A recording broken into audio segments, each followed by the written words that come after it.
রাঙ্গাউটির মানুষের মুখ বড় হারে লিয়ে বই রয়েছেন তারা বুকুর উপরে দিয়ে ভারত পাল্লার রোড গেছে কিন্তু একটা ফ্লাইওভার দেবাইতে পারছেন না এখানে হাজার হাজার মানুষ মরবা প্রতিদিন লাখে কোটি মানুষ মরবা এই কথাটা আমার এক ভাইয়ে গতকালকে কইছেন আমি আমার খানে শুনছি আমি আমার এই দুইটা খানে আমি শুনছি আমার ও বাইরে কই আজকে আমার বুকুর উপরে দিয়ে যদি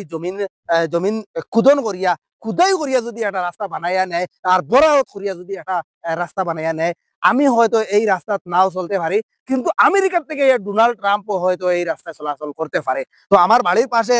রাস্তা এটা মূল্যবান নাই মূল্যবান হইল কি এই রাস্তার যেটা মেনটেনেন্স এটা কিভাবে আছে না আছে আমরা মানি এখানে একটা ফ্লাইওভার হওয়ার প্রয়োজন আসলো এটা কিন্তু জরুরি আসলো ফ্লাইওভার হওয়ার কারণ ফ্লাইওভার থাকলে অ্যাক্সিডেন্টের সংখ্যা অনেক কমিয়ে আয় মানুষের জীবন রক্ষা হয় অনেক প্রাণীরও রক্ষা হয় তো সব মিলিয়া কথা হইল গিয়া আমার বাড়ির পাশের রাস্তা এগো আমার নাই ভাই এগু অল পৃথিবীর থেকে মানুষ দেশ বিদেশ গাঁও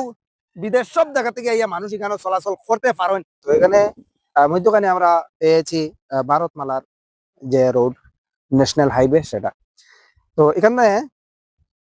সঞ্জয় ক্লাব রোড এবং ভারতমালা যেখানে এসে সংযুক্ত হয়েছে সেখানে কিন্তু কোনো ফ্লাইওভার নেই এবং কোনো গোল চক্করও দেওয়া হয় ওইখানে দেখতে পাচ্ছেন একদম ফাঁকা হিসাবে কিন্তু রয়েছে জায়গাটা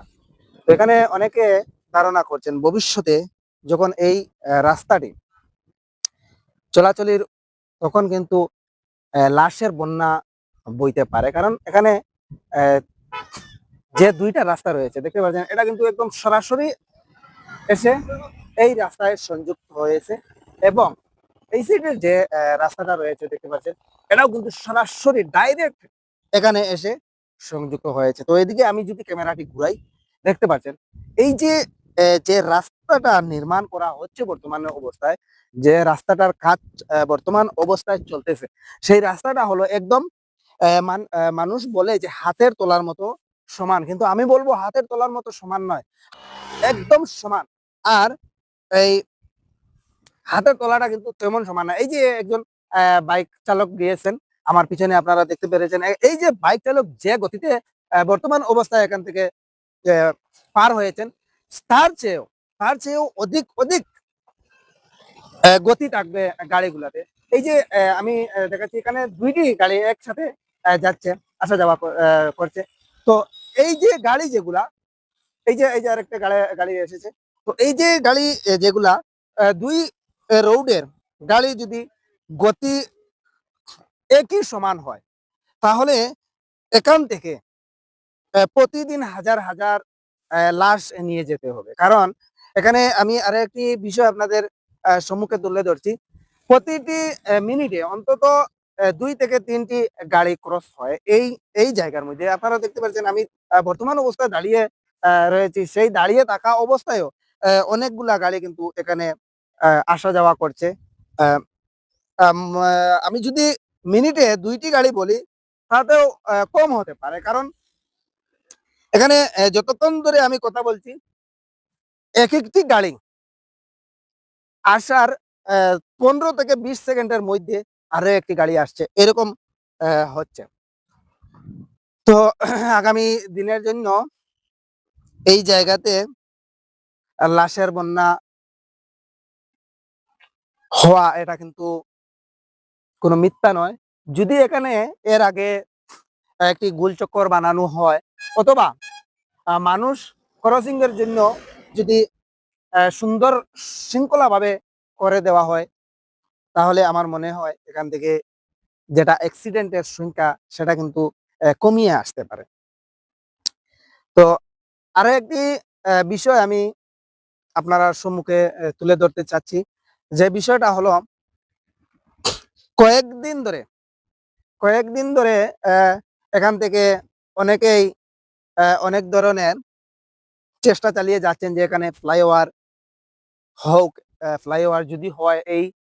অঞ্চলের মানুষের জন্য ভালো এই অঞ্চলের গাড়িগুলা যেগুলা আছে সেগুলার জন্য ভালো অ্যাক্সিডেন্টের সংখ্যা কিন্তু অনেক কমিয়ে আসবে তো আমি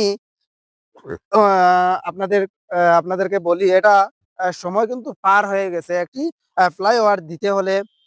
আগে থেকে প্রস্তুতি নিতে হয় এটা আমরা একটা অনুমান করতে পারছি যদিও আমরা কাজ নাও করে থাকি তারপরও মানে একটি অনুমান করতে পারছি। তো এই সময়টা কিন্তু পার হয়ে গেছে। তো যদিও এই সময়টা পেরিয়ে যায়, তারপরও আমরা যদি চাই তাহলে আমরা একটি আবেদন করি, যাতে আমাদের এই এলাকার মানুষ যেগুলো আছেন, সেই মানুষগুলার অন্তত জীবনটা বাঁচে। ওরা যাতে এই অ্যাক্সিডেন্ট থেকে রক্ষা পেতে পারে। তো আশা করি কথাগুলি বুঝতে পেরেছেন। আর আমরা যেটা করব সেটা যদি সবাই মিলে করি, তাহলে আমাদের কথা আহ, সরকার শুনবে, আমাদেরকে কথাগুলা মন্ত্রী মিনিস্টার শুনবে। আর আরো একটি বিষয় হলো, সঞ্জয় ক্লাব রোড মানে যদনপুর, রাঙ্গাউটি এবং বাগাবাজারের নয়। একটি রোড যেখানে তাকে এই পৃথিবীতে যা মানুষ আছেন, কে কখন এই রোডে চলাফেরা করতে হবে তা কিন্তু কেউ নিশ্চিত নয়। আমার ঘর যদি এই রাস্তার কিনারে থাকে, এই রাস্তার পাশে থাকে, কিন্তু আমি হয়তো এই রাস্তায় চলাচল নাও করতে পারি। আর আমার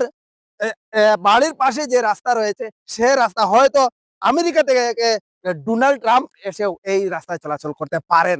এটা মানে কোনো কল্পনা নয়, এটা বাস্তব বর্তমান অবস্থায় হওয়ার এরকম। তো অবশ্যই বুঝতে পেরেছেন, আমরা আওয়াজ তুললে একসাথে তুলবো। আমরা একসাথে যদি আওয়াজ তুলি, আমাদের আওয়াজটি কাজে লাগবে। আর একজন একজন করে যদি আওয়াজ তুলি, একদম কোনো অবস্থায় কাজে লাগবে না।